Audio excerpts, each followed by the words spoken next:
Ruth, can I say this is an amazing house? I mean, how did you come about with this idea?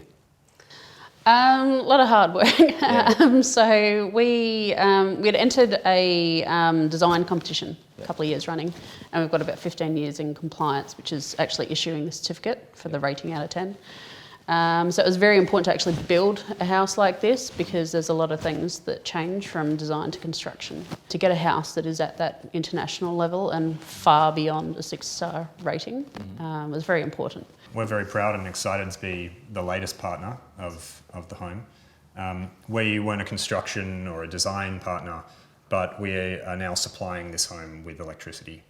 And the reason we're really excited about this is a few reasons really. First, it's an all-electric home, which is amazing, and that's the way it should be in the future. Second, it's incredibly energy efficient. They call it Adelaide's 10-star home, but it's practically Australia's 10-star home. It's so unique. And third, I think it represents in many ways the future of energy and the future of sustainable building, and that's something that we want to be a part of. So normal houses are what, typically 6-star rating? Is that how it is? The minimum standard for the National Construction Code is 6 stars, although actually there are houses that go through below that, which is unfortunate.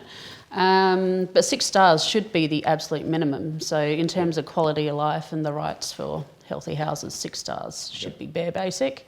Most of our houses are over 7.5 stars, done quite easily. Right. So it's really important to actually balance out houses a lot better and provide this holistic design, which is essentially what we're doing here. Bringing in other health aspects for indoor air quality that goes with the rating, which aligns ourselves with the international standards. Well, the architecture is amazing, can I say? Look, it's just the amount of natural light coming in here and the feeling you get of warmth when the sun comes out is amazing.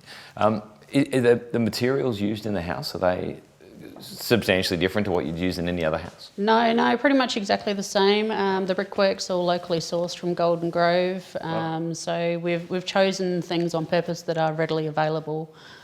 So we haven't brought in things that require a lot of transport to come to Adelaide for the build. So it's very much like a normal house, except rejigged in a different way. So the mass is on the inside because that works better for Adelaide. And then also the slab is also tinted and dark and exposed so that it can actually maximise the passive performance of the house. Is this setting the new standard for how you think housing should be? I think so. As Ruth said, the National Construction Code says that 6 stars is the minimum at the moment. There is an impending change where the standard might be lifted to 7 stars, and that's a welcome change. We all need to start becoming smarter about how we use energy. I think there's probably 3 things that you need to know about. You need to be energy economical, so you use as little energy as you can. You need to be energy efficient, try and get more with less. And you need to be energy flexible. So use energy when it's clean and it's cheap. And here in SA, where variable renewable penetration is higher than anywhere else in the world for a grid this size, 80% average around 1 p.m. So really what you need to do is, as much as possible, is use daytime power. And if you live in an energy efficient home, that's a lot easier. So what sort of saving could you expect by living in a home like this against a normal home, in terms of just annual running costs? Is it substantially different? It is, because considering the CSIRO published that there was a lot of 6-star houses that were produced, they were really proud of that. But 6 stars still means that it's 96 megajoules per metre square per year. This is 3.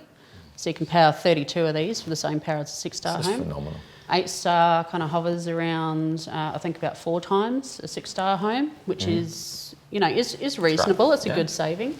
And then if people are offsetting that with solar or other energy alternatives, it actually works out really good. But where we want to see people go is reduce that demand, originally exactly what you said actually, and then program their houses to actually operate at those peak times. And we are seeing more and more clients doing that. So even operating a dishwasher, program it to switch on at a certain time. If this was able to scale and this got a lot of momentum in the state, do you think the price will come down substantially? Even in the last 4 years, I've actually seen that economies of scale working. If we built this again elsewhere, it would certainly be cheaper because this has got a lot of research in it as well. But yeah, we are seeing that momentum happening, which is awesome. You can use cheap building materials now, but you'll end up paying a lot more over time. And have to redo them. And have to redo 10 years them. down the track. Alternatively, you can build an energy efficient home now, and it will last, and it'll be a lot easier to maintain over time. That is, I think, the long-term view, the long-term approach, and anybody who has any foresight into the future will be taking that approach. And I imagine it's a lot about drafts and managing air in and out. It is, yes. Because I can see these windows are, triple glazed? They are triple glazed. They look amazing. Argon filled. Yeah. They're also a thermally broken frame, so there's a number of things in this house that actually mimics a lot of the international standards, Right. as I said. One is to do with thermal bridging, the super insulated envelope, air tightness, which plays into energy. So the more that we can contain that passive gain that we're getting, especially from the sun, the more that we can ensure that it's not leaking out and then we're having to pump more energy in to keep it going. Yep. It's a dust-free house as well, so it's got a lot of other benefits because we're trying to conserve energy and make it longer lasting. So where are we here? Where is this? So this is probably about 15 minutes away from the city, Right. east, Yep. near the hills. It actually appealed to us also because there's green spaces around it, and one thing that you're trying to do with homes is look at that holistic aspect, the sense of community that you can give to your client. Yep. This methodology and this energy saving that you've got here can certainly be put elsewhere. Is there further we can go, do you think, in terms of where we could go with design and materials? Yeah, absolutely. So where we sit and why we bring in partners is the voice that we have by ourselves, it could potentially be quite small. Yep. We bring in other partners, it means that homeowners can actually access that information without the fear of being greenwashed. Yes. So it's valid information, it's Yep. Validated before they get it. And it means that we can actually expand and have this ripple effect from the house, not only in the physical form, but the literacy form and people understanding in different ways. Quite often we'll bring out partners to actually workshop events with us so that people can actually engage with specific topics on the house, like energy is a huge one that people are obviously asking for, and they can control on site. Education is a big part of what we're doing at IO Energy. Energy is quite complicated, and you can take advantage of cheap electricity if you are smart about how you use it. Between about 10 and 3 p.m, there's an abundance of rooftop solar being fed into the grid now in South Australia. About a third of South Australians have rooftop solar, and this is pushing electricity prices really low. Whereas in the evening, when everybody comes home, turning on their air conditioners, turning on everything else, the prices are skyrocketing. It's important to help people understand how to use electricity better in every room of the house. What about if I've got a home, right, and I need to renovate it? How do I do that with energy efficiency in mind? We've very much got an integrated design and energy assessment process. Yep. And that's important to us because there's a lot of health issues that can arise if you don't do it correctly. So we'll go in and actually analyse what's there, see how leaky it is. That's the number one thing. And then work out ways that we can either integrate more insulation into the actual fabric of the building or thermal mass if we can, if there's bricks that we can put somewhere, or like sometimes I'll actually suggest a coffee table, it's concrete. Yes. This is the spot where your sun is, let's use it. Yes. So there are many ways that you can do it. Yep. But it's very much got to have this sort of integrated approach so that we do it right, essentially.